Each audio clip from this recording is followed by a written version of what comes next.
Kita bertemu lagi dalam kebaktian online ini. Saya harapkan dan doakan saudara akan mengalami pertemuan dengan kuasa firman Tuhan yang akan mengubah hati dan hidup saudara melalui khotbah ini. Saudara, haruskah kita memberi persepuluhan? Ramai orang merasa tidak pasti akan hal ini. Ada yang merasa berdosa jika tidak memberi persepuluhan. Ada pula yang merasa tidak perlu memberi. Ada yang berkata, ini adalah tuntutan di perjanjian lama. Di perjanjian baru tidak dituntut. Ada yang berkata, boleh memberi persepuluhan, tetapi berilah menurut kesanggupan, yang penting memberi dengan rela hati. Selain itu ada juga yang merasa tidak sanggup untuk memberi disebabkan masalah-masalah tertentu. Saudara, mari kita lihat apa yang dikatakan Alkitab tentang persepuluhan. Pertama, persepuluhan adalah tentang pengurusan. Ramai orang berpikir bahwa persepuluhan itu adalah tentang memberi uang kepada Tuhan. Saudara, Tuhan tidak perlu uang kita, sebab semua yang ada dalam dunia ini adalah milik Tuhan. Bagaimana mungkin kita memberi yang adalah milik Tuhan? Jadi kenapa Tuhan minta persepuluhan dari kita? Pasti ada maksudnya. Maksudnya ialah Tuhan mau kita menjadi pengurus yang baik. Tuhan minta dari kita cuma bahagian kecil saja, yaitu 10% dari apa yang kita dapat.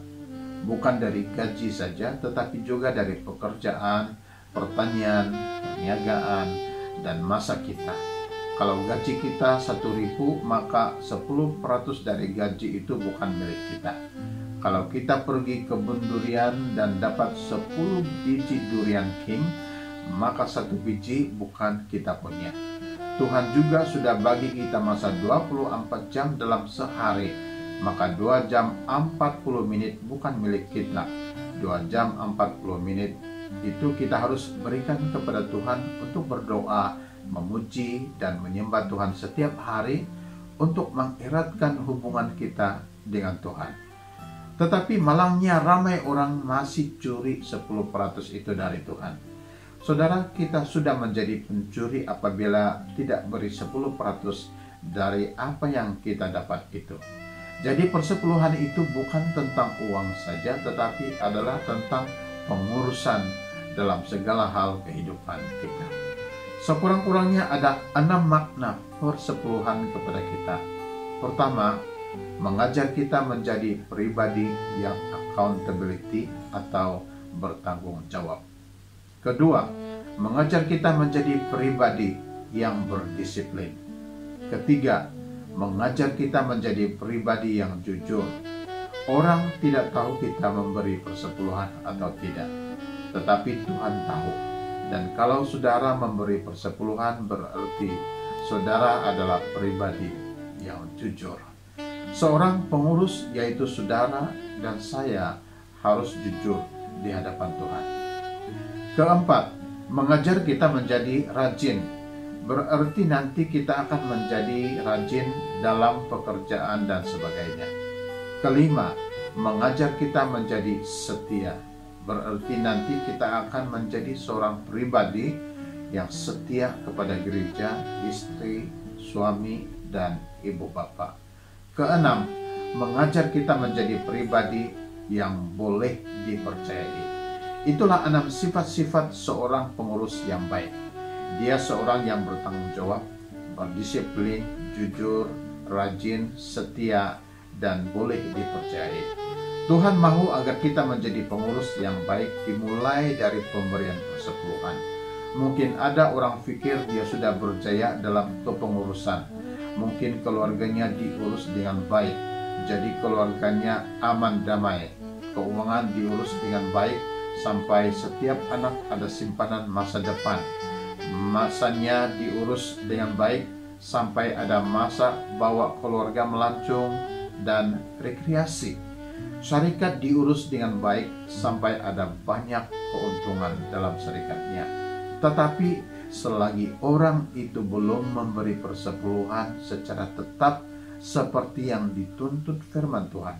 Selagi itu, orang ini masih dianggap gagal dalam kepengurusan di mata Tuhan. Oleh itu, berikan persepuluhan saudara supaya saudara menjadi pengurus yang baik. Kedua, persepuluhan adalah tentang janji berkat. Ramai orang berpikir memberi persepuluhan itu menyebabkan kita akan kehilangan duit. Pikiran seperti ini tidak benar. Alkitab tidak pernah mengajar seperti ini. Malah Alkitab menjanjikan berkat yang berkelimpahan kepada mereka yang memberi persepuluhan. Hal itu tertulis dalam Maliaki pasal 3 ayat 10. Bawalah seluruh persembahan persepuluhan itu ke dalam rumah perbendaharaan, supaya ada persediaan makanan di rumahku, dan ujilah aku, firman Tuhan semesta alam, apakah aku tidak membukakan bagimu tingkap-tingkap langit dan mencurahkan berkat kepadamu sampai berkelimpahan. Sampai Tuhan berkata, ujilah aku. Terjemahan bahasa Inggrisnya mengatakan prove me ataupun buktikan. Proof atau bukti adalah perkataan yang digunakan dalam undang-undang atau di mahkamah. Jadi dengan kata lain, bila Tuhan berkata buktikan, berarti Tuhan sampai mau kita bawa dalam mahkamah pengadilan untuk membuktikan kalau Tuhan tidak akan memberi berkat berkelimpahan kepada kita yang memberi persepuluhan. Jadi memberi persepuluhan bukan untuk menjadikan kita melarat, bukan pula menjadikan kita miskin papak kedana, melainkan untuk menjadikan kita diberkati sampai berkelimpahan. Kalau Tuhan sudah berjanji seperti itu, maka siapakah kita untuk tidak mempercayainya?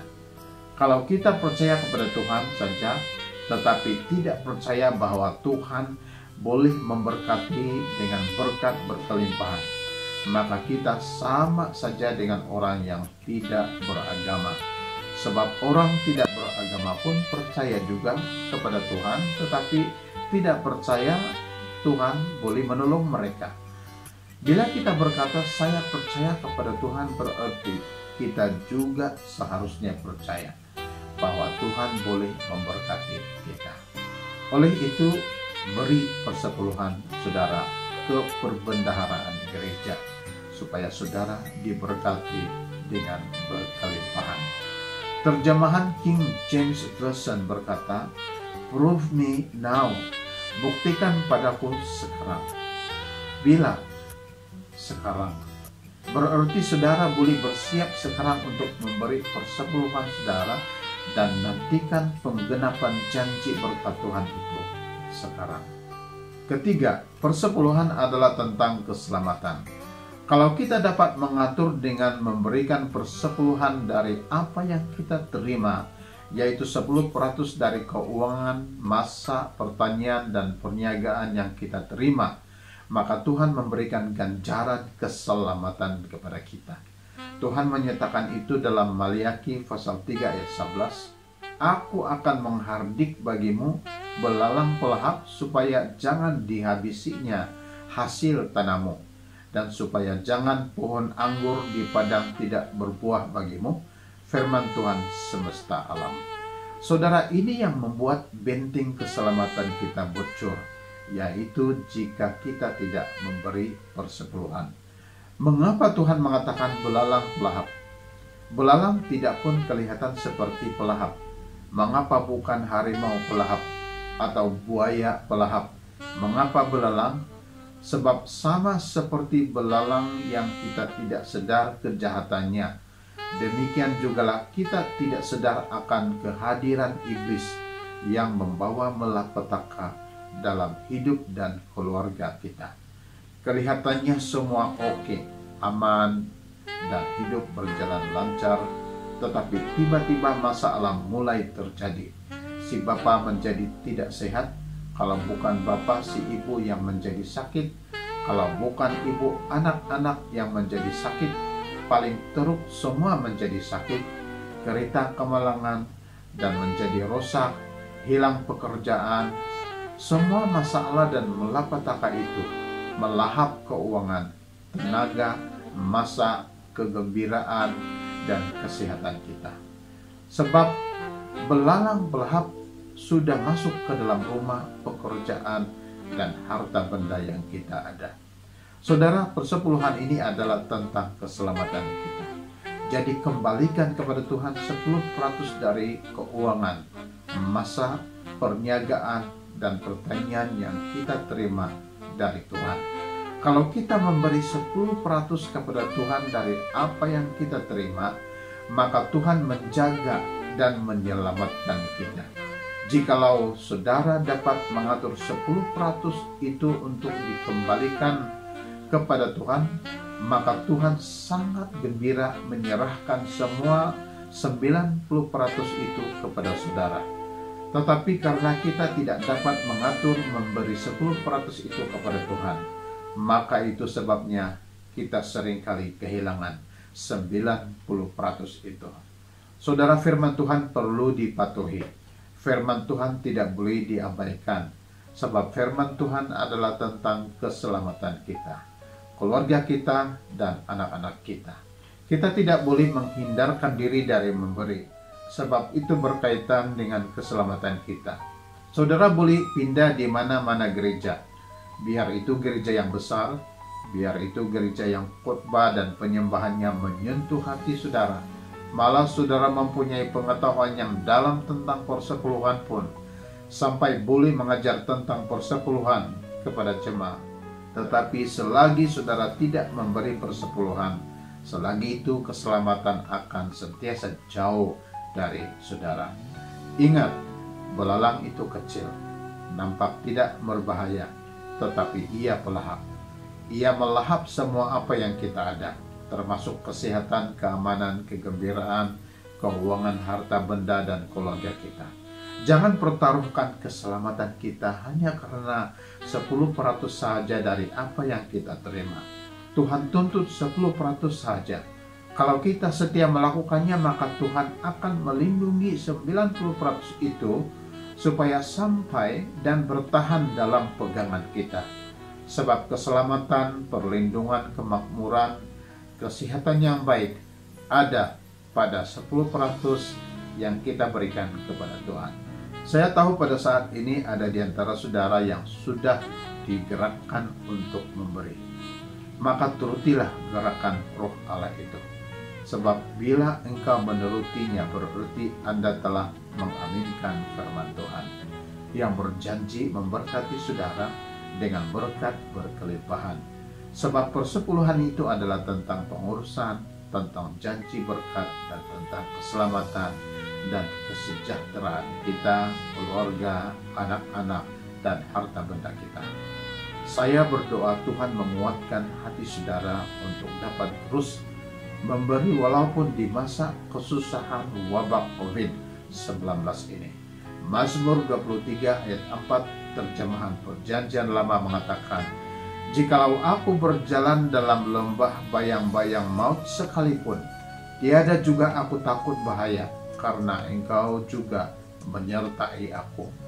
Bahwa batamu dan tongkatmu ada menghiburkan daku." Pemazmur mengatakan bahwa masalah yang kita hadapi itu cuma bayang-bayang saja. Sebab itu kita tidak perlu takut dan bimbang. Lagi besar masalah kita hadapi, lagi perlu kita memberi persepuluhan. Sebab keselamatan dan berkat kita ada pada persepuluhan itu. Tuhan Yesus memberkati saudara. Haleluya. Izinkanlah ku datang menyembah.